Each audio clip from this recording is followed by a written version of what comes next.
I was getting ready to watch Generator Rex for this video and a few others. I had plans for quick and easy videos to make while I made this, because I thought it'd take me at least a few days to watch the first season. I thought I'd spend ages mulling it over and really thinking about it. That did not happen. I watched it across about a day and a half, and it wasn't an on-purpose binge. I actually just fell into my new favorite show and couldn't stop watching. Generator Rex is phenomenal. It's so rich with characters and stories, mysteries, monsters, jokes, and action. Generator Rex is truly a holistically great show. Every aspect of it is gloriously executed and could be enjoyed by absolutely anyone. If you don't know what Generator Rex is, unfortunately no streaming service has it that I'm aware of, but you're on the internet, you could buy it on discs secondhand or on YouTube, or you are on the internet. Everything's free if you look hard enough. I will be spoiling everything that happens in the first season. I have only seen the first season, so that's all I'll be spoiling. Generator X is seriously worth your time. Like I said, I've fallen into my new favorite show. Not what I think the best show is, but my personal favorite. Like the video and subscribe if you want to catch the next part of this Generator X series. I'll be looking at every season and both Ben 10 crossovers. Also subscribe if you want to see the Gravity Falls Season 2 analysis and Darksiders 2 video. Also, there's videos about Soma and stuff on the way. I'm doing a lot of different stuff. Subscribe if you want to see it. I have the first Gravity Falls and Darksiders videos already up and a few Ben 10 videos. Go and watch them. After this, of course. Don't do anything you'll regret. Generator X began airing on the 23rd of April 2010. That was 15 years ago, by the way.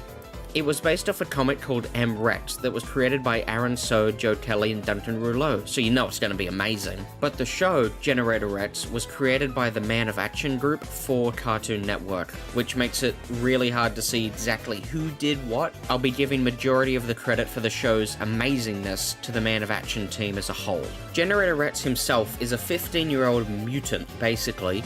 A few years before the show's beginning, a mysterious explosion caused these little machines called nanites to fuse themselves with every single living thing in the world.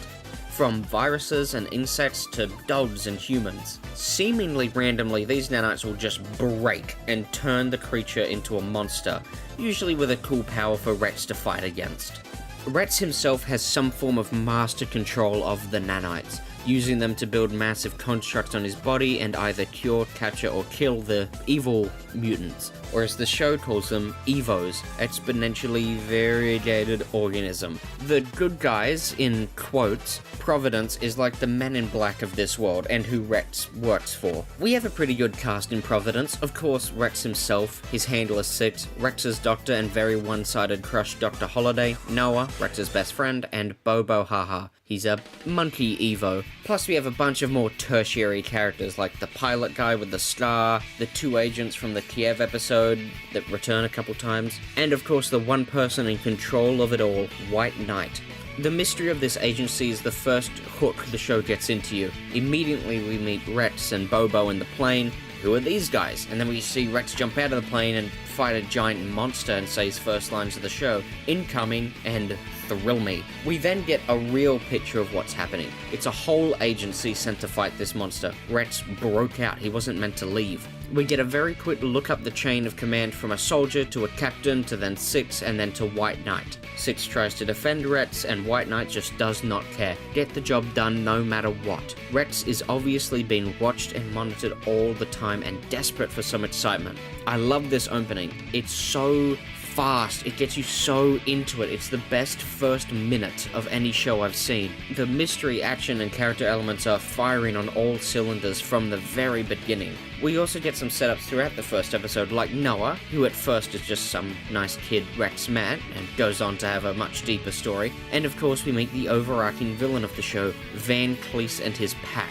They abduct Rex, Noah, and Bobo, and plant our doubt for Providence being the straight-up good guys. The whole pack works really well as reoccurring villains because they just have such good abilities, such fun fights come from them. And they also have the capacity to add new members whenever these old ones get boring. We have a character that can create portals to anywhere, another who makes seemingly indestructible crystals, and a hunter, a super dangerous close-range fighter. Some of their temporary members include a character that has really heightened senses, but he actually died so fast he doesn't even get a name, so he's just character. And of course, Rex's kind of girlfriend, kind of not, Cersei.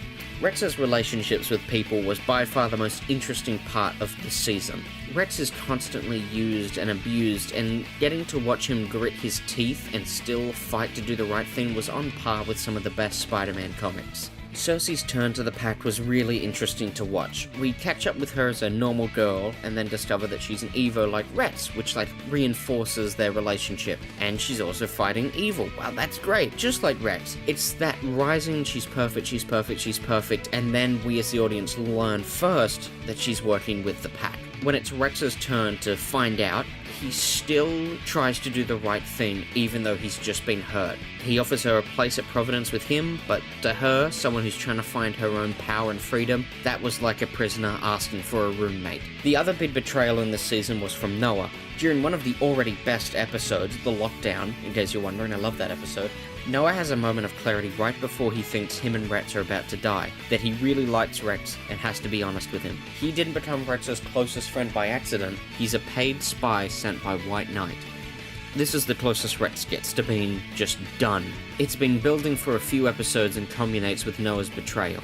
After the only person that knows his past turns out to be full-on crazy and then gets murdered, Rex goes against all of Providence to try and save people who won't even help him back at all. Cersei leaves him for the pack, and his mistake almost leads to everyone in Providence being killed in the Lockdown episode. Rex is now put back to square one with no friends and only people who are paid to be there being there with him.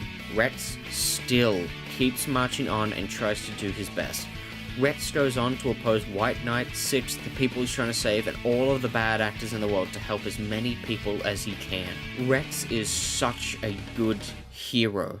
Rex's more static or just positive relationships definitely still do exist though, most of all being Dr. Holiday. Rex has a huge crush on her, and I was afraid that it was going to get really annoying, but they only play that up maybe 2 or 3 times across the whole season. That's done very well. She has a lot of empathy, and in personality is much more level-headed than Rex, but she does relate to him a lot. She has just as much fighting spirit and compassion as Rex, but without that urge to do anything but what they're told.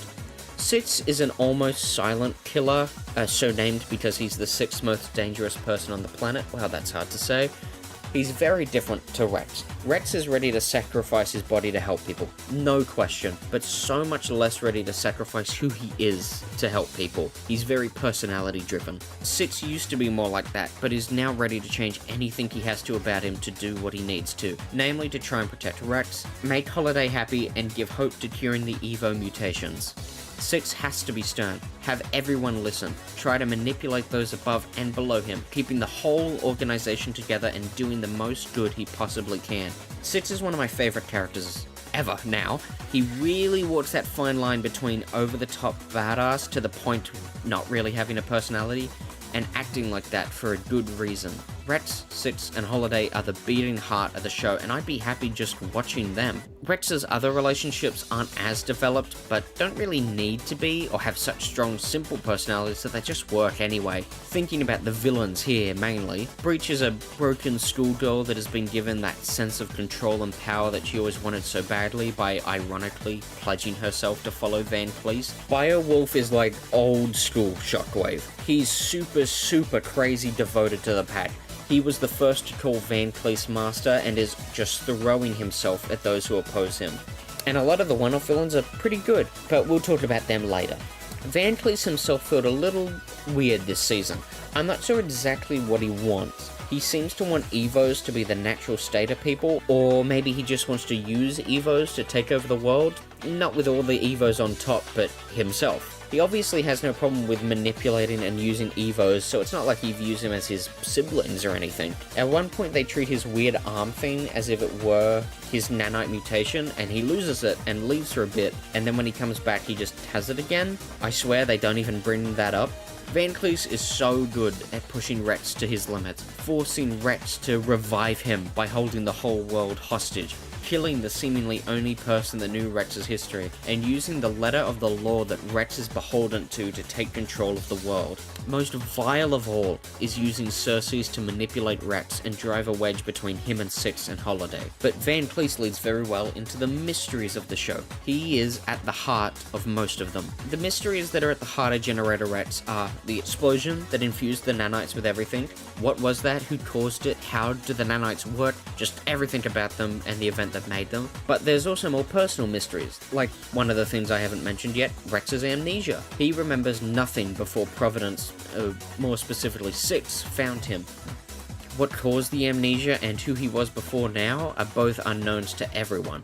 We've learnt that Rex used to be a gang member, and a really cutthroat evil one at that, and one of the scientists that worked on the original nanites knew Rex personally and even named him. Van Cleese is a mystery as a whole. He has a deep understanding of the nanites and Rex, while also having information and devices that only existed before the nanites were made. Also, when Rex was found, he was a giant monster, like actually a city-destroying, Godzilla-killing giant. I love all of it so much. The connection points are so obvious. It's like Van Cleese's power and his technology, that's part of it. Rex's monster form, that's another point of the mystery. You have to be paying attention to that. That scientist over there, that history over there, these characters knew this but not that, and where they were at each time. It's so clearly laid out. We just don't know how they're connected yet. It's like a chalkboard with all of the pieces are pinned up and connected with the red rope, but the rope is unlabeled. Its meaning is unclear. It's great for getting someone invested and to stay watching. An issue with a lot of mystery writing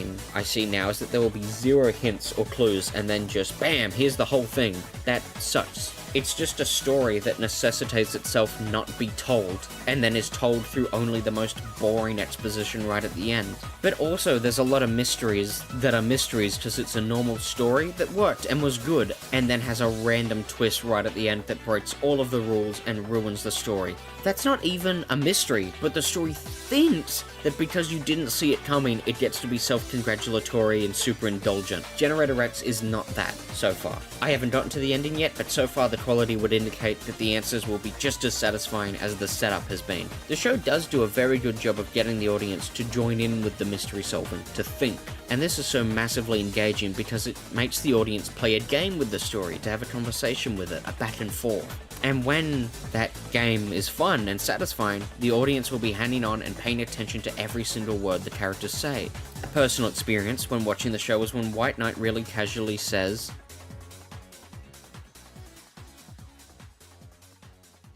and I went, hang on, you get permission? What? You don't get permission, you give the permission. Who the hell is above this guy? And as it turns out, he was just talking about, like, investors and the people that fund Providence, like the government. Not above him, but he still has to accommodate them.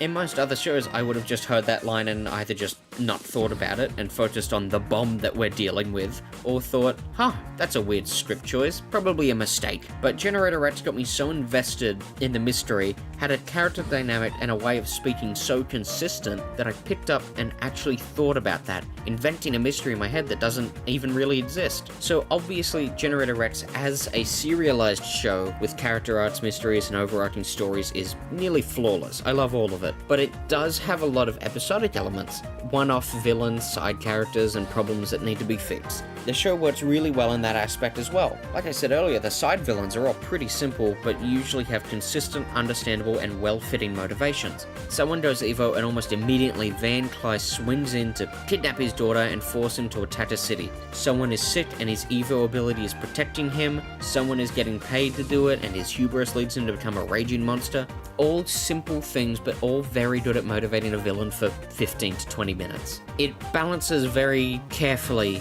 over not distracting from the larger main stories, but also not boring the audience. The villain's main purposes are usually used to accentuate Rex's art at that point in the show, whether they be always doing the right thing no matter how hard it is, getting his ego under control, learning to appreciate his teammates, or as some form of exposition or setup to the mysteries of the show. That's long-term storytelling though, and we've already been through how good the show is at that. Short-term, most of the villains are just good fights.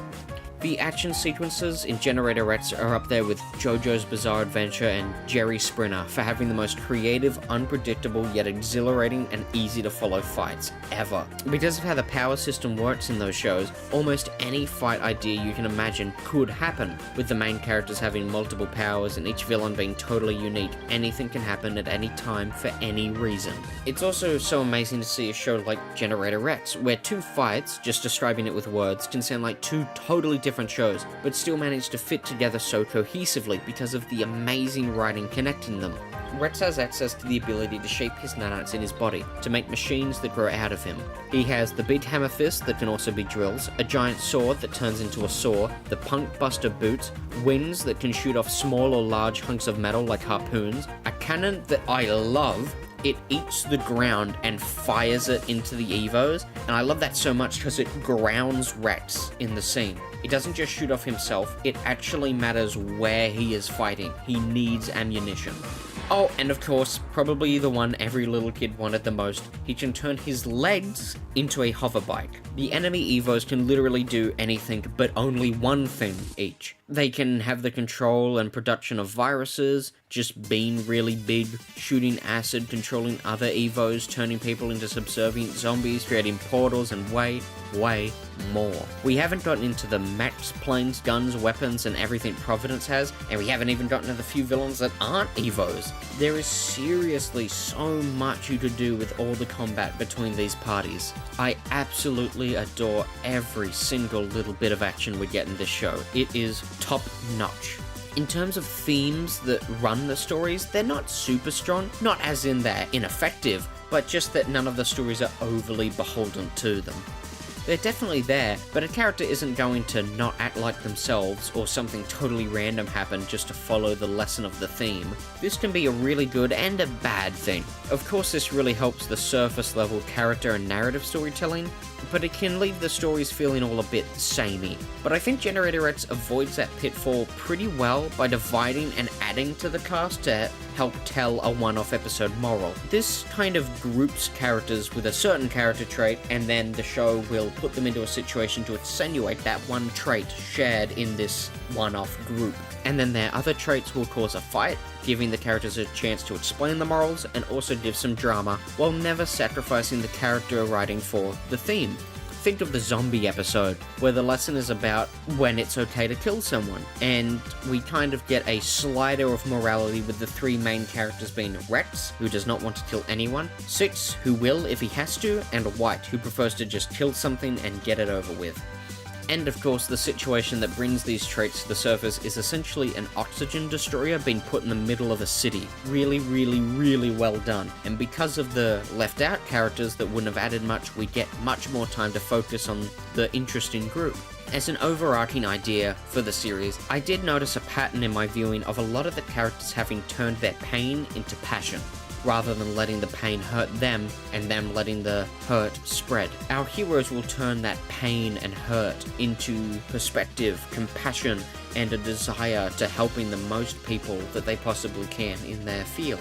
Rex is the most obvious, as he should be. He's the main character. His whole life has been nothing but pain, and by the sounds of it, most of his past lives were just pain as well. He is the most compassionate because of it. Rather than thinking that, oh, I've been so hurt, the world has never done anything for me, and I've done everything for it, I've done enough, or even going further into that mindset, into the world hurts me, so I'm gonna hurt it, and take everything for what it's worth, Rex tries to save everyone he can from his path, bearing the burden of every other person he meets. That's what makes him a hero. Holiday's a hero, carrying the burden of her sister, of Six and Rex, and multiple times the entire world. No matter the mistreatment, no matter the abuse, she stays compassionate and loving. Six hasn't had his full backstory revealed yet, but even when he thought his partner had died and found who he thought was the murderer, he still helped them. That's another kind of instance. The villains are the opposite of this overarching theme. They've all been mistreated and abused, but never tried to help anyone but themselves. Whether this is relatively small things, like Breach kidnapping people to hold power over them as others had done to her, all the way up to people like Van Cleef manipulating and killing people to try and take over the world, presumably to have Evos be the dominant species. but that's a tricky one because Evos get a lot of unfair treatment. Think of No Face and Breach. But the issue with Van Cleef is that his hate isn't targeted. He's happy killing Evos, and if he wasn't an Evo, I'm sure he'd be trying to exterminate them and put himself on top, like White Knight. That's why they're villains. Wild and unfocused passion on only themselves, protecting themselves from never getting hurt again. I have fallen so hard into Generatorettes. I'll be doing a video on each of the seasons, but it's not perfect. Like, technically, it's not. Nothing is. But the issues here are so small, I didn't even notice them until I had to sit down and write this video. So 2/3 things I didn't really love. There was a bad episode I didn't really love. And that was just a mediocre episode. And the reason I say, like, all those maybes is because some sources say that this was in Season 1 and others say it was later. In the version that I watched, it was the second last episode. Why? It doesn't really tie into anything. I get that it was meant to be maybe the last lighthearted adventure before we get into the grim finale, where Providence almost loses everything to Van Cleef and Rex loses his powers and then has to fight to get him back. But the Badlands episode, it wasn't really funny, had one of my least favorite villains. I thought he was super annoying. I'd already forgotten his name. It just kind of left a bad taste in my mouth coming into the finale. It would have been better to have maybe the Kiev episode be the second last, because that was one of the episodes that really made us question Providence.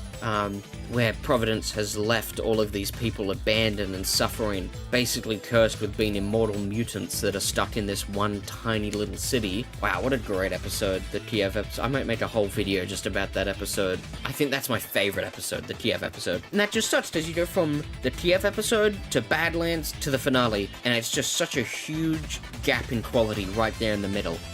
But like I said, that has just been the way the version I watched it was presented, so I don't even know if it's actually a flaw with the show at all.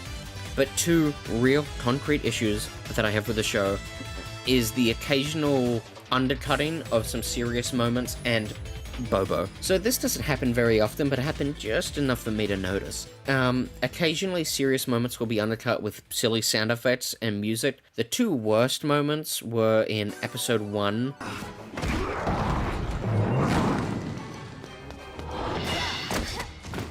And the Hunter episode. You're not so...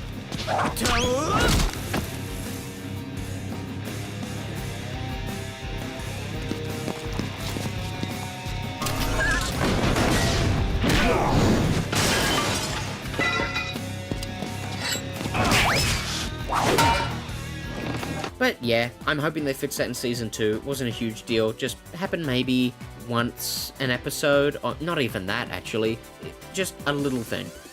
But Bobo, I really hope that he's not like a huge fan favorite character or something, because I mean, why is he here? I never found him funny. He would just interrupt the actually good characters, and that was meant to be like the joke.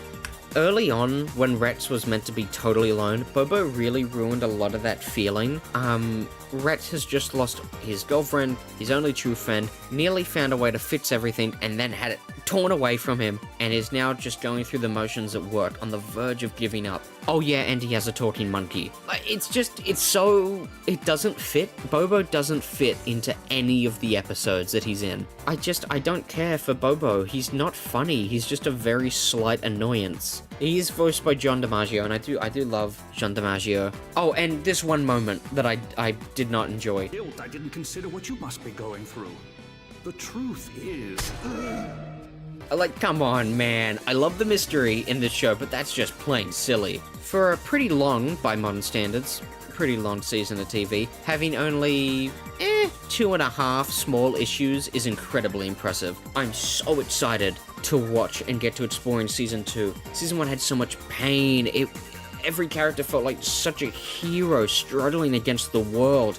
Enemies on all sides. The Evos, Van Cleef, the civilians, Providence themselves. It's so amazing to watch these characters still try to be themselves in such a harsh setting. It's taking over my brain. I'm just in love. Every character, every mystery, every story and battle is filled with the passion and the pain and perfection. Remember to subscribe if you want to catch the next part to the Generator Rex series. Remember, I'll be looking at every season and both of the crossovers. Also subscribe if you want to see my other videos. Darksiders, Gravity Falls, Soma, probably some more Ben 10 stuff. And I have some other videos up, so yeah, go and watch them if you enjoyed this. Anyway, I love Generator Rex. Super pumped to watch more of it. See you next time.